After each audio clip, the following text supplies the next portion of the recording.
ദൈവനാമത്തിന് നന്ദിയോടെ സ്തോത്രം. വെളിപ്പാട് പുസ്തകം 12-ാം അധ്യായം 1 മുതൽ 5 വരെയുള്ള വാക്യങ്ങൾ. സ്വർഗത്തിൽ വലിയൊരു അടയാളം കാണായി. സൂര്യനെ അണിഞ്ഞൊരു സ്ത്രീ, അവളുടെ കാൽ കീഴെ ചന്ദ്രനും അവളുടെ തലയിൽ 12 നക്ഷത്രം കൊണ്ടുള്ള കിരീടവും ഉണ്ടായിരുന്നു. അവൾ ഗർഭിണിയായി നോവുകൂട്ടി വേദനപ്പെട്ട് നിലവിളിച്ചു. സ്വർഗത്തിൽ മറ്റൊരു അടയാളം കാണായി. 7 തലയും 10 കൊമ്പും തലയിൽ 7 രാജമുടിയുമായി തീ നിറമുള്ളൊരു മഹാസർപ്പം. അതിൻ്റെ വാൽ ആകാശത്തിലെ നക്ഷത്രങ്ങളിൽ 1/3 വലിച്ചുകൂട്ടി ഭൂമിയിലേക്ക് എറിഞ്ഞു കളഞ്ഞു. പ്രസവിപ്പാറായ സ്ത്രീ പ്രസവിച്ച ഉടനെ കുട്ടിയെ തിന്നുകളവാൻ മഹാസർപ്പം അവളുടെ മുൻപിൽ നിന്നു. അവൾ സകല ജാതികളെയും ഇരുമ്പുകോൽ കൊണ്ട് മേയ്പ്പാനുള്ളൊരു ആൺകുട്ടിയെ പ്രസവിച്ചു. കുട്ടി ദൈവത്തിൻ്റെ അടുക്കിലേക്കും അവൻ്റെ സിംഹാസനത്തിലേക്കും പെട്ടെന്ന് എടുക്കപ്പെട്ടു. സ്ത്രീ മരുഭൂമിയിലേക്ക് ഓടിപ്പോയി. അവിടെ അവളെ 1260 ദിവസം പോറ്റേണ്ടതിന് ദൈവം ഒരുക്കിയൊരു സ്ഥലം അവൾക്ക് ഉണ്ട്. ഇവിടെ 1-ാം വാക്യത്തിൽ നാം കാണുന്ന സ്ത്രീ ഇസ്രായേൽ ആണ്. ചന്ദ്രൻ ഇസ്രായേൽ ഗ്രഹം പണിതവ് ആണ്. 12 നക്ഷത്രങ്ങൾ കൊണ്ടുള്ള കിരീടം ഗോത്രപിതാക്കന്മാരെ കാണിക്കുന്നു. ഉൽപ്പത്തി പുസ്തകം 37-ാം അധ്യായം 9 മുതൽ 10 വരെയുള്ള വാക്യങ്ങൾ. അവൻ മറ്റൊരു സ്വപ്നം കണ്ടു, തൻ്റെ സഹോദരന്മാരോട് അറിയിച്ചു. അവൻ പിന്നെയും ഒരു സ്വപ്നം കണ്ടു. സൂര്യനും ചന്ദ്രനും 11 നക്ഷത്രങ്ങളും എന്നെ നമസ്കരിച്ചു എന്ന് പറഞ്ഞു. അവൻ അത് അപ്പനോടും സഹോദരന്മാരോടും അറിയിച്ചപ്പോൾ അപ്പൻ അവനെ ശാസിച്ചു. അവനോട്, നീ കണ്ട സ്വപ്നമെന്ത്? ഞാനും നിന്റെ അമ്മയും നിന്റെ സഹോദരന്മാരും സാഷ്ടാംഗം വീണ് നിന്നെ നമസ്കരിപ്പാൻ വരുമോ എന്ന് പറഞ്ഞു.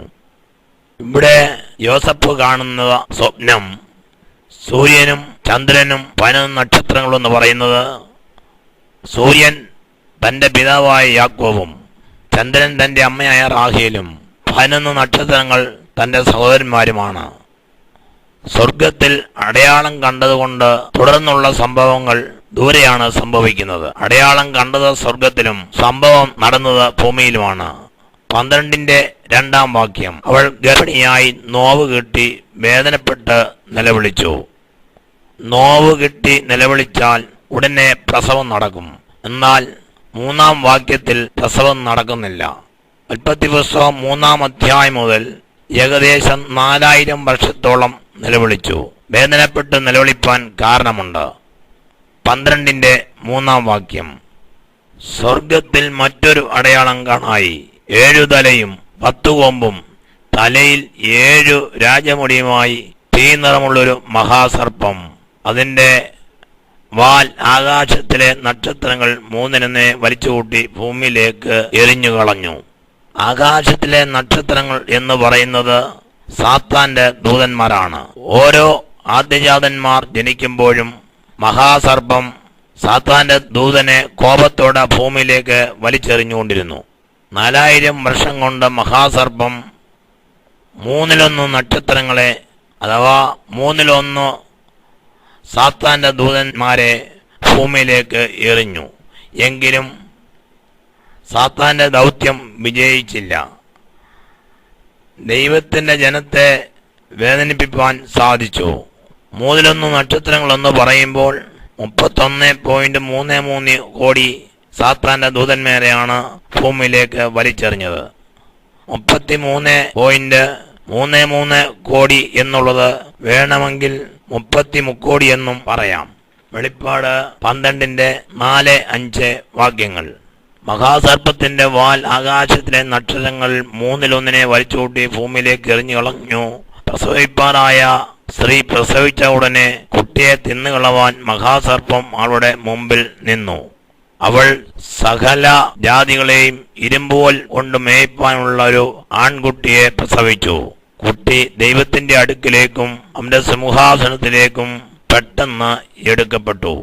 ഇത്രയും സാത്താന്റെ ദൂതന്മാർ പരാജയപ്പെട്ടപ്പോൾ സകല ജനത്തിൻ്റെയും രക്ഷകനായി യേശു ജനിച്ചപ്പോൾ യേശുവിനെ നശിപ്പിക്കുവാൻ മഹാസർപ്പം അവിടെ മുമ്പിൽ നിന്നു. ഇത് അതിപ്രധാനമായ ഒരു വിഷയമാണ്. അതാണ് നാം ഇപ്പോൾ ചിന്തിപ്പാൻ പോകുന്നത്.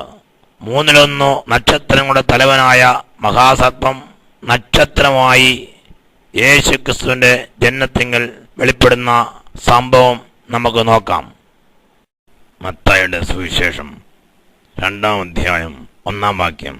ഹെരോദ രാജാവിന്റെ കാലത്ത് യേശു യഹൂദ്യയിലെ ബെത്ലഹേമിൽ ജനിച്ച ശേഷം കിഴക്കുനിന്ന് വിദ്വാൻമാർ യെരൂശലേമിൽ എത്തി.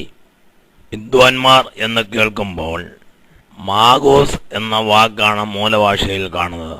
മാഗോസ് എന്ന് പറഞ്ഞാൽ മാന്ത്രികൻ അല്ലെങ്കിൽ കുട്ടിപ്പിശാച് എന്നാണ് അർത്ഥം. ഈ വിദ്വാൻമാർ ഏതു ദേശക്കാരാണ്? ഇവർക്കുണ്ടായിരുന്ന അറിവ് എന്താണ്? എന്താലോചനയാണ് ഇവർ പറഞ്ഞിരുന്ന ആലോചനകളെല്ലാം ശരിയായിരുന്നു? ദൈവിക ആലോചന ഇവർ പറഞ്ഞിട്ടുണ്ടോ? ദാനിയേലിന്റെ പുസ്തകം 2-ാം അധ്യായം 12-13 വാക്യങ്ങൾ. ഇത് ഹേതുവായിട്ട് രാജാവ് കോപിച്ചു, അത്യന്തം ക്രുദ്ധിച്ചു. ബാബേലിലെ സകല വിദ്വാൻമാരെയും നശിപ്പിക്കുവാൻ കൽപ്പന കൊടുത്തു. അങ്ങനെ വിദ്വാൻമാരെ കൊല്ലുവാനുള്ള തീർപ്പ് പുറപ്പെട്ടു. നെബൂഖദ്നേസർ രാജാവ് കണ്ട സ്വപ്നവും അർത്ഥം അറിയിപ്പാൻ മന്ത്രവാദികളെയും അഭിചാരകന്മാരെയും ക്ഷുദ്രക്കാരെയും കൽദേരെയും വിളിപ്പാൻ രാജാവ് കൽപ്പിച്ചു. ദാനിയേൽ 2:2. അതിന് വിദ്വാൻമാർ കൊടുക്കുന്ന ഉത്തരം ദാനിയേൽ 2:10 കാണുന്നത്. രാജാവ് ചോദിക്കുന്ന കാര്യം പ്രയാസമുള്ളതാകുന്നു. തിരുമുമ്പിൽ അത് അറിയിപ്പാൻ ജഡവാസമില്ലാത്ത ദേവന്മാർക്കല്ലാതെ മറ്റാർക്കും കഴിയയില്ല. ഈ വിദ്വാൻമാർ ബാബിലോൺകാർ ആണെന്നും രാജാവ് അവരെ കൊല്ലുവാൻ തുടങ്ങുമ്പോഴും അവർക്ക് ദൈവികമായി യാതൊരു അള്ളപ്പാടും ഇല്ലാത്തവരാണെന്നും ഇവിടെ വ്യക്തമാണ്. ദാനിയേൽ 2:17-19. യഹൂദാപുത്രനായ ദാനിയേൽ ദൈവത്തോട് അപേക്ഷിച്ച് 2:27 ദാനിയേൽ രാജസന്നിധിയിൽ ഉത്തരം ബോധിപ്പിച്ചത് രാജാവ് ചോദിച്ച ഗുപ്തകാര്യം വിദ്വാൻമാർക്കും ആഭിചാരകന്മാർക്കും മന്ത്രവാദികൾക്കും ശകുനവാദികൾക്കും രാജാവിനെ അറിയിപ്പാൻ കഴിയുന്നതല്ല. ഇവിടെ രഹസ്യങ്ങൾ വെളിപ്പെടുത്തുവാൻ വിദ്വാൻമാർക്ക് കഴിയയില്ലെന്ന് രാജാവ്, വിദ്വാൻമാർ, ആഭിചാരകന്മാർ, മന്ത്രവാദികൾ, ശകുനവാദികൾ, ദൈവപുരുഷനായ ദാനിയേൽ ഇവരെല്ലാവരും ഒരുപോലെ സമ്മതിക്കുന്നു. എന്നാൽ ഇന്നും രാജാക്കന്മാരും പ്രമുഖരും എല്ലാം വിദ്വാൻമാരെയും ആഭിചാരകന്മാരെയും മന്ത്രവാദികളെയും ശകുനവാദികളെയും ആശ്രയിക്കുമ്പോൾ സ്വർഗത്തിലെ ദൈവം ഇവരെ കൊന്നുകളയാതിരിക്കുന്നതിൻ്റെ കാരണം ചില ദൈവത്തെ ആരാധിക്കുന്ന ദൈവത്തിൻ്റെ ജീവനം ഇവിടെ ഉള്ളതുകൊണ്ടാണ്. ഈ വിദ്വാൻമാർ കിഴക്ക് നിന്നും വന്നവരാണ്. മത്തായിയുടെ സുവിശേഷം 2-ാം അധ്യായം 2-ാം വാക്യം. യഹൂദന്മാരുടെ രാജാവായി പിറന്നവൻ എവിടെ? ഞങ്ങൾ അവന്റെ നക്ഷത്രം കിഴക്കു കണ്ട് അവനെ നമസ്കരിപ്പാൻ വന്നിരിക്കുന്നു എന്ന് പറഞ്ഞു. ഈ വാക്യം നാം പ്രത്യേകം ശ്രദ്ധിച്ചാൽ ഇവർ കിഴക്ക് നിന്നാണ് വന്നതെന്നും കിഴക്കാണ് നക്ഷത്രം കണ്ടതെന്നും പ്രത്യേകം രേഖപ്പെടുത്തിയിരിക്കുന്നു. കിഴക്ക് നക്ഷത്രം കണ്ടവർ കിഴക്ക് നിന്നാൽ പോരായിരുന്നു. ഇവർ കിഴക്ക് നിന്ന് പടിഞ്ഞാറോട്ട് നടന്ന് എന്തിനാണ് യെരൂശലേമിൽ എത്തിയത്? ഇവർ കിഴക്ക് നിന്ന് വരികയും കിഴക്ക് നക്ഷത്രം കാണുകയും ചെയ്തു എന്ന് പറയുമ്പോൾ യെരൂശലേമിന് കിഴക്ക് ബാബിലോണിൽ നിന്നുമാണ് ഇവർ വന്നത്. നക്ഷത്രം കണ്ടതും ബാബിലോണിൽ വെച്ച് തന്നെയാണ്. അങ്ങനെയാണെങ്കിൽ ഈ നക്ഷത്രം എങ്ങനെ യെരൂശലേമിൽ വന്നു, ബെത്ലഹേമിൽ വന്നു? പരിശുദ്ധാത്മാവിന് തെറ്റുപറ്റിയോ? ഒരു നാളും പരിശുദ്ധാത്മാവിന് തെറ്റുപറ്റിയയില്ല. മത്തായിയുടെ സുവിശേഷം 2-ാം അധ്യായം 9-ാം വാക്യം. രാജാവ് പറഞ്ഞത് കേട്ട് അവർ പുറപ്പെട്ടു. അവർ കിഴക്ക് കണ്ട നക്ഷത്രം ശിശു ഇരിക്കുന്ന സ്ഥലത്തിനു മീതെ വന്നു നിൽക്കുവോളം അവർക്ക് മുൻപായി പോയിക്കൊണ്ടിരുന്നു. ബാബിലോണിൽ നിന്നും ഏകദേശം 550 മൈൽ ദൂരം നടന്നാണ് ഇവർ യെരൂശലേമിൽ എത്തിയത് എന്ന് വ്യക്തമാകുന്നു. ഇത്രയും ദൂരം ഈ വിദ്വാൻമാർ സഞ്ചരിച്ചാണ് ഹെരോദ രാജാവിന്റെ കൊട്ടാരത്തിൽ എത്തിയിരിക്കുന്നത്. വെളിപ്പാട് പുസ്തകം 12-ാം അധ്യായം 4-ാം വാക്യത്തിൽ നാം കണ്ട വാക്യം പ്രകാരം സ്ത്രീ പ്രസവിച്ച ഉടനെ കുട്ടിയെ തിന്നുകളവാൻ മഹാസർപ്പം അവളുടെ മുമ്പിൽ നിന്നു. നമ്മുടെ കർത്താവായ യേശുക്രിസ്തുവിന്റെ ജനന സമയത്ത് യേശുക്രിസ്തുവിനെ എന്നേക്കുമായി നശിപ്പിച്ചു കളയുവാൻ വേണ്ടി സാത്താൻ അഥവാ മഹാസർപ്പം വിദ്വാൻമാരെ ഒരുക്കി നക്ഷത്രമായി അവർക്ക് വെളിപ്പെടുത്തിയിട്ട് യേശുവിനെ നശിപ്പിക്കുവാനുള്ള എല്ലാ ക്രമീകരണങ്ങളും ചെയ്യുന്ന ഭാഗമാണ് നാം ശ്രദ്ധിച്ചുകൊണ്ടിരിക്കുന്നത്. മത്തായിയുടെ സുവിശേഷം 2-ാം അധ്യായത്തിൽ കാണുന്ന നക്ഷത്രവും വെളിപ്പാട് പുസ്തകം 12-ാം അധ്യായത്തിൽ കാണുന്ന ആകാശത്തിലെ 1/3 നക്ഷത്രങ്ങളെ ഭൂമിയിലേക്ക് വാരി എറിഞ്ഞു എന്ന് കാണുന്ന നക്ഷത്രങ്ങളും അക്ഷരീക നക്ഷത്രങ്ങളല്ല, പ്രത്യേക സാത്താനും അവന്റെ ദൂതന്മാരും ആണെന്നുള്ളതിന് എന്താണ് തെളിവ് എന്നുള്ള ചോദ്യം ന്യായമായിട്ടുള്ളതാണ്. തെളിവുകൾ നോക്കാം. 1. ആകാശത്തിലെ നക്ഷത്രങ്ങൾ 1/3 വലിച്ചുകൂട്ടി ഭൂമിയിലേക്ക് എറിഞ്ഞു എന്ന് കാണുന്നു.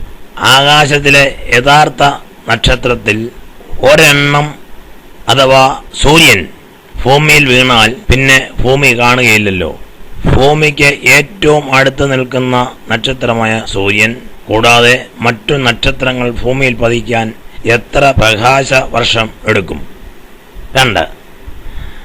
വിദ്വാൻമാർ നക്ഷത്രം കണ്ട് യാത്ര പുറപ്പെട്ടിട്ട് ഹേരോദാവിന്റെ കൊട്ടാരത്തിൽ എത്തിയപ്പോൾ ഈ നക്ഷത്രം ഒളിച്ചിരുന്നു. തീർച്ചയായും അതുകൊണ്ടാണല്ലോ ഹേരോദാവും ജനത്തിന്റെ മഹാപുരോഹിതന്മാരും ശാസ്ത്രിമാരും ഈ നക്ഷത്രം കാണാതിരുന്നത്. 3. അവർ കിഴക്ക് കണ്ട നക്ഷത്രം ശിശു ഇരിക്കുന്ന സ്ഥലത്തിനു മീതെ വന്നു നിൽക്കുവോളം അവർക്ക് മുൻപായി പോയിക്കൊണ്ടിരുന്നു. മനുഷ്യൻ നടക്കുന്നതിനനുസരിച്ച് നടക്കുന്ന നക്ഷത്രം ഏതാണ്? അതാണ് ദുഷ്ടപിശാച്. 4. യഥാർത്ഥ നക്ഷത്രമായിരുന്നെങ്കിൽ വിദ്വാൻമാർക്ക് നേരിട്ട് ബെത്ലഹേമിൽ എത്താമായിരുന്നു. ഹേരോദാവിന്റെ കൊട്ടാരത്തിൽ പോകേണ്ട കാര്യമുണ്ടാകുകയില്ലായിരുന്നു. 5. യെരുശലേമിലും അവിടെ നിന്ന് 5 മൈൽ തെക്ക് ബെത്ലഹേമിലും ഈ 2 വിദ്വാൻമാരല്ലാതെ ലോകത്തിൽ ആരും ഈ നക്ഷത്രം കണ്ടില്ലല്ലോ. 6. സാത്താൻ താനും വെളിച്ചദൂതന്റെ വേഷം ധരിക്കുന്നു.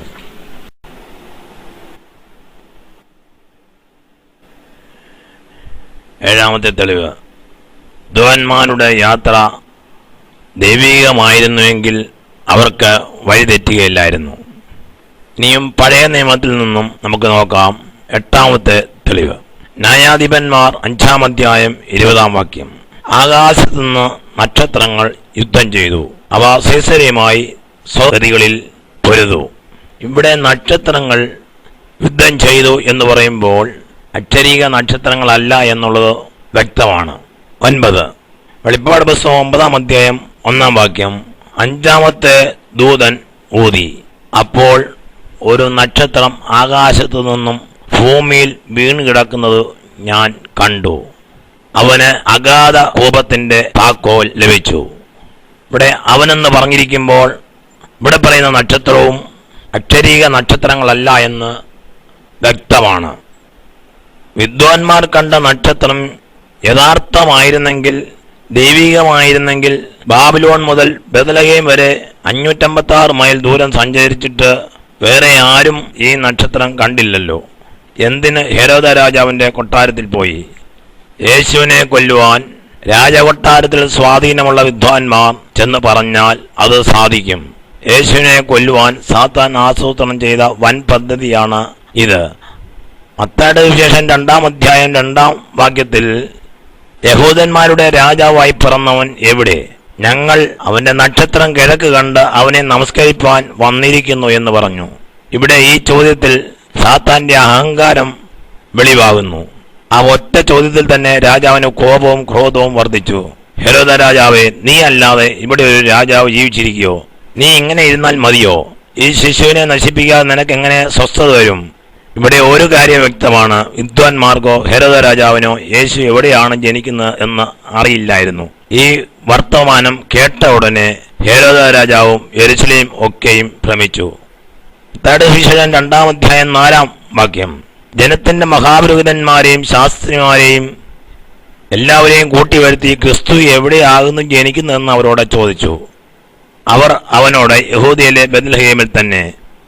മീഖ 5:2 പ്രവാചകൻ വിളിച്ചു പറഞ്ഞതാണ് ഇത്. ഇവിടെ ജനത്തിന്റെ മഹാപുരോഹിതന്മാരെ കാണാം. ഇവർക്ക് ന്യായപ്രമാണം അറിയാം. യേശു ജനിച്ചത് തക്ക സമയത്ത് അറിയാൻ കഴിഞ്ഞില്ല. ശാസ്ത്രിമാരുമുണ്ട്. എന്തായാലും ഇവർ ദൈവത്തിന്റെ മഹാപുരോഹിതന്മാരല്ല, അതുകൊണ്ടാണ് ജനത്തിന്റെ മഹാപുരോഹിതന്മാർ എന്ന് രേഖപ്പെടുത്തിയിരിക്കുന്നത്. ഇവർക്ക് രാജകൊട്ടാരത്തിൽ പ്രവേശനമുണ്ട്. ഇവർക്ക് രാജസന്നിധിയിൽ ചെല്ലുവാൻ അവസരമുണ്ട്.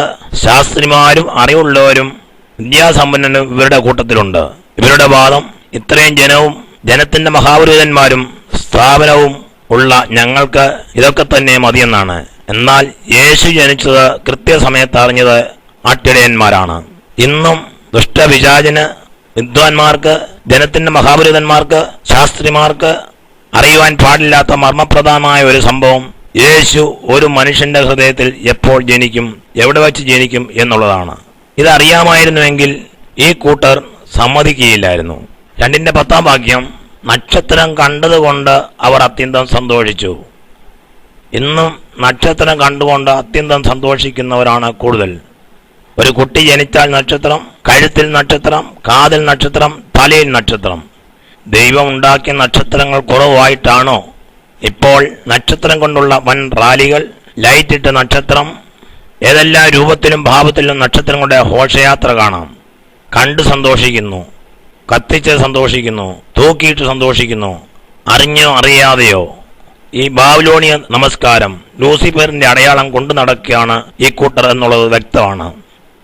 നക്ഷത്രം കണ്ട് സന്തോഷിക്കുന്ന സ്നേഹിത, കത്തിച്ച് സന്തോഷിക്കുന്ന നീ കത്തിക്കരിയുന്ന നക്ഷത്രം പോലെ നിത്യനരകത്തിലേക്ക് പോകരുത്. നക്ഷത്രം കണ്ടു നീ സന്തോഷിച്ചാൽ നിന്റെ ജീവിതകാലം മുഴുവൻ നീ മരണഭയത്തിൽ കഴിയേണ്ടി വരും. ലൂസിഫർ തന്റെ ദൂതന്മാരെ നിയോഗിക്കാതെ നേരിട്ട് യേശുവിന്റെ ജനനത്തെങ്കിൽ വെളിപ്പെട്ടത് യേശു സർവശക്തനാകിയാൽ ദൂതന്മാരെ വിട്ട് അവനെ കൊല്ലുവാൻ സാധിക്കുകയില്ല എന്നുള്ളത് കൊണ്ടാണ്. ഇനിയും യേശു കർത്താവ് പറയുന്നത് നമുക്ക് നോക്കാം. ലൂക്കോസിന്റെ സുവിശേഷം 10-ാം അധ്യായം 18-ാം വാക്യം, സാത്താൻ മിന്നൽ പോലെ ആകാശത്തുനിന്ന് വീഴുന്നത് ഞാൻ കണ്ടു. എപ്പോഴാണ് സാത്താൻ ആകാശത്ത് നിന്ന് വീണതെന്ന് വെളിപ്പാട് പുസ്തകത്തിൽ നിന്നും മത്തായിയുടെ സുവിശേഷത്തിൽ നിന്നും യേശുക്രിസ്തുവിന്റെ ജനന സമയത്താണ് വീണത് എന്ന് നാം മനസ്സിലാക്കി കഴിഞ്ഞു. യോഹന്നാന്റെ സുവിശേഷം 10-ാം അധ്യായത്തിൽ കർത്താവ് ഇത് വിവരിക്കുന്നുണ്ട്. 10:1, ആമേൻ ആമേൻ ഞാൻ നിങ്ങളോട് പറയുന്നു, ആട്ടിൻതൊഴുത്തിൽ വാതിലൂടെ കടക്കാതെ വേറെ വഴിയായി കയറുന്നവൻ കള്ളനും കവർച്ചക്കാരനുമാകുന്നു. 10-10 വാക്യം, മോഷ്ടിപ്പാനും അറുപ്പാനും മുടിപ്പാനും അല്ലാതെ കള്ളൻ വരുന്നില്ല. വിദ്വാൻമാരെ ഉപയോഗിച്ച് വാതിലൂടെ കടക്കാതെ ദുഷ്ടപിശാച് ഹേരോദാവിന്റെ കൊട്ടാരം വഴിയായി വന്ന് അറുപ്പാനും മുടിപ്പാനും കർത്താവിന്റെ മുമ്പിൽ നിന്നത് യേശു പൈതലായിരിക്കുമ്പോൾ തന്നെ കണ്ടതാണ്.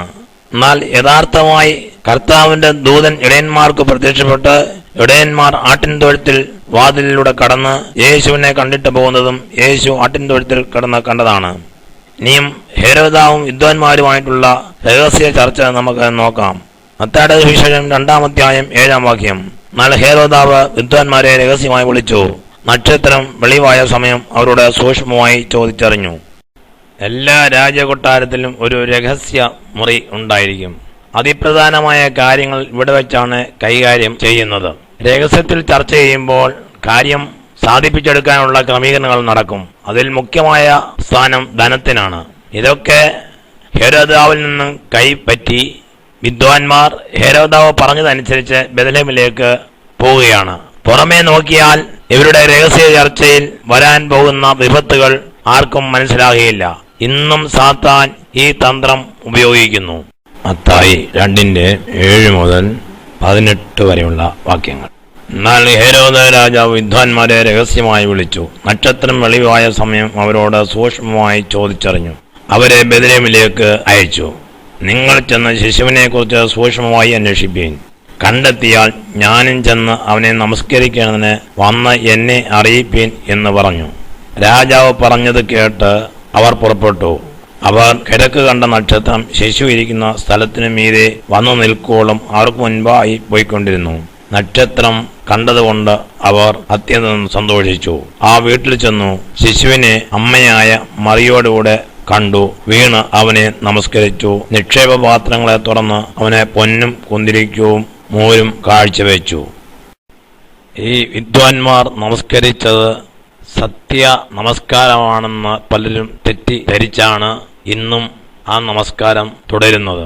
ലൂക്കോസിന്റെ സുവിശേഷം 2-ാം അധ്യായം 15 മുതലുള്ള വാക്യങ്ങൾ വായിക്കുമ്പോൾ, ദൂതന്മാർ അവരെ വിട്ടു സ്വർഗത്തിൽ പോയ ശേഷം ഇടയന്മാർ നാം ബേത്ലഹേമോളം ചെന്ന് കർത്താവ് നമ്മോട് അറിയിച്ച ഈ സംഭവം കാണണമെന്ന് തമ്മിൽ പറഞ്ഞു. അവർ ബന്ധപ്പെട്ട് ചെന്നു. മറിയയെയും യോസഫിനെയും പശുത്തൊട്ടിയിൽ കിടക്കുന്ന ശിശുവിനെയും കണ്ടു. കണ്ട ശേഷം ഈ പൈതലിനെ കുറിച്ച് തങ്ങളോട് പറഞ്ഞ വാക്ക് അറിയിച്ചു. കേട്ടവർ എല്ലാവരും ഇടയന്മാർ പറഞ്ഞതിനെക്കുറിച്ച് ആശ്ചര്യപ്പെട്ടു. 2-ാം അധ്യായം 26-ാം വാക്യം. കർത്താവിന്റെ ക്രിസ്തുവിനെ കാണും മുമ്പേ മരണം കാണുകയില്ല എന്ന പരിശുദ്ധാത്മാവിനാൽ അവന് അരുളപ്പാടുണ്ടായിരുന്നു. അവൻ ആത്മനിയോഗത്താൽ ദേവാലയത്തിൽ ചെന്നു. യേശു എന്ന പൈതലിനു വേണ്ടി ന്യായപ്രമാണത്തിന്റെ ചട്ടപ്രകാരം ചെയ്യുവാൻ അമ്മയപ്പന്മാർ അവനെ അകത്തു കൊണ്ടുവന്നപ്പോൾ അവൻ അവനെ കയ്യിലേന്തി ദൈവത്തെ പുകഴ്ത്തി. ഇപ്പോൾ നാഥ, തിരുവചനം പോലെ നീ അടിയനെ സമാധാനത്തോടെ വിട്ടയക്കുന്നു. ജാതികൾക്ക് വെളിപ്പെടുവാനുള്ള പ്രകാശവും നിന്റെ ജനമായ ഇസ്രായേലിന്റെ മഹത്വമായി നീ സകലജാതികളുടെ മുമ്പിൽ ഒരുക്കിയിരിക്കുന്ന നിന്റെ രക്ഷ എന്റെ കണ്ണു കണ്ടുവല്ലോ എന്ന് പറഞ്ഞു. 36-ാം വാക്യം. ആശേർ ഗോത്രത്തിൽ ഹന്നുവേലിന്റെ മകളായ ഹന്ന എന്നൊരു പ്രവാചകി ഉണ്ടായിരുന്നു. അവൾ കന്യാകാലത്തിൽ പിന്നെ ഭർത്താവിനോട് 7 സംവത്സരം കഴിച്ച് 84 സംവത്സരം വിധവയും വളരെ വയസ്സ് ചെന്നോളമായി ദൈവാലയം വിട്ട് പിരിയാതെ ഉപവാസത്തോടും പ്രാർത്ഥനയോടെ രാവും പകലും ആരാധന ചെയ്തു പോന്നു. ആ നാഴിയിൽ അവളും അടുത്ത് നിന്ന് ദൈവത്തെ സ്തുതിച്ചു. യെരുശലേമിന്റെ വീണ്ടെടുപ്പിനെ കാത്തിരുന്ന എല്ലാവരോടും അവനെക്കുറിച്ച് പ്രസ്താവിച്ചു. ഈ ആട്ടിടയന്മാരോ പരിശുദ്ധാത്മാവിനാൽ നിയോഗിക്കപ്പെട്ട ശിമ്യോനോ ഹന്ന എന്ന പ്രവാചകിയോ ഇവരാരും യേശുവിനെ കണ്ടിട്ട് നമസ്കരിച്ചതായിട്ട് കാണുന്നില്ല. വിദ്വാൻമാർ കൊണ്ട് കാഴ്ചവെച്ച പൊന്ന് മൂര് കുന്തിരിക്കം, അതിന്റെ വ്യാഖ്യാനങ്ങൾ പലതും പറയുന്നത് കേട്ടാൽ വളരെ രസകരമായി തോന്നും. പ്രത്യേക വ്യാഖ്യാനത്തിലേക്കൊന്നും പോകേണ്ട ആവശ്യമില്ലാതെ തന്നെ കയീൻ കൃഷിവലത്തിൽ നിന്ന് ദൈവത്തിന് വഴിപാട് കൊണ്ടുവന്നു. ആ കാഴ്ചയ്ക്ക് നിലത്തു നിന്നും എടുത്ത അനുഭവത്തിൽ നിന്നുമാണ് ഇവിടെ കാഴ്ച അർപ്പിച്ചത്. വിദ്വാൻമാരും നിലത്തു നിന്നെടുത്ത പൊന്ന്, മൂര്, കുന്തിരിക്കം ഇവയിൽ നിന്നാണ് കാഴ്ച അർപ്പിച്ചിരിക്കുന്നത്. ഇതിൽ ദൈവം പ്രസാദിച്ചില്ല. കയീനിൽ പ്രസാദിക്കാഞ്ഞ കാരണത്താൽ ഹാബേൽ കൊല്ലപ്പെട്ടു. വിദ്വാൻമാരും തെറ്റായ നമസ്കാരം നടത്തിയതിനാൽ, കാഴ്ചവെച്ചതിനാൽ രാമയിൽ അനേകം കുഞ്ഞുങ്ങൾ കൊല്ലപ്പെടുകയാണ്. ഇവിടെ വളരെയധികം ശ്രദ്ധിക്കേണ്ട കാര്യം കർത്താവിനെ സത്യത്തിലും ആത്മാവിലും ആരാധിക്കണം എന്നുള്ളതാണ്. തെറ്റായ കാഴ്ച അർപ്പിച്ചവർ വേറെ വഴിയായി സ്വദേശത്തേക്ക് മടങ്ങിപ്പോയി. തെറ്റായ ആരാധന നടത്തുന്ന പ്രിയപ്പെട്ടവർ വേറെ വഴിയായി നരകത്തിലേക്ക് പോകുക തന്നെ ചെയ്യും. നക്ഷത്രം വെളിവായ സമയം കൃത്യമായി വിദ്വാൻമാരോട് ചോദിച്ചറിഞ്ഞതിന് അനുസരിച്ച് ഹേരോദാവ് 2 വയസ്സിന് താഴെ പ്രായമുള്ള കുഞ്ഞുങ്ങളെ കൊല്ലിക്കുകയാണ്. എങ്ങനെയാണ് ഈ 2 വർഷത്തിന്റെ കണക്ക് വന്നത്? ലൂക്കോസിന്റെ സുവിശേഷം 1-ാം അധ്യായം 8-ാം വാക്യം മുതൽ. അവൻ ഗോറിന്റെ ക്രമപ്രകാരം ദൈവസനിൽ പുരോഹിതനായി ശുശ്രൂഷ ചെയ്തു വരുമ്പോൾ പൗരോഹിത്യ മര്യാദ പ്രകാരം കർത്താവിന്റെ മന്ദിരത്തിൽ ചെന്നു. ധൂപം കാട്ടുവാൻ അവനെ നറുക്കുവന്നു. ധൂപം കാട്ടുന്ന നാഴികയിൽ ജനസമൂഹം ഒക്കെയും പുറത്ത് പ്രാർത്ഥിച്ചുകൊണ്ടിരുന്നു. അപ്പോൾ കർത്താവിന്റെ ദൂതൻ ധൂപടത്തിന്റെ വലത്തുഭാഗത്ത് നിൽക്കുന്നവനായിട്ട് അവന് പ്രത്യക്ഷനായി. സക്രിയ അവനെ കണ്ട് ഭ്രമിച്ച് ഭയവരശനായി. ദൂതൻ അവനോട് പറഞ്ഞത്, സക്രിയാവേ, ഭയപ്പെടേണ്ട, നിന്റെ പ്രാർത്ഥനയ്ക്ക് ഉത്തരമായി നിന്റെ ഭാര്യ എലിസബത്ത് നിനക്കൊരു മകനെ പ്രസവിക്കും. അവനെ യോഹന്നാൻ എന്ന് പേരിടണം.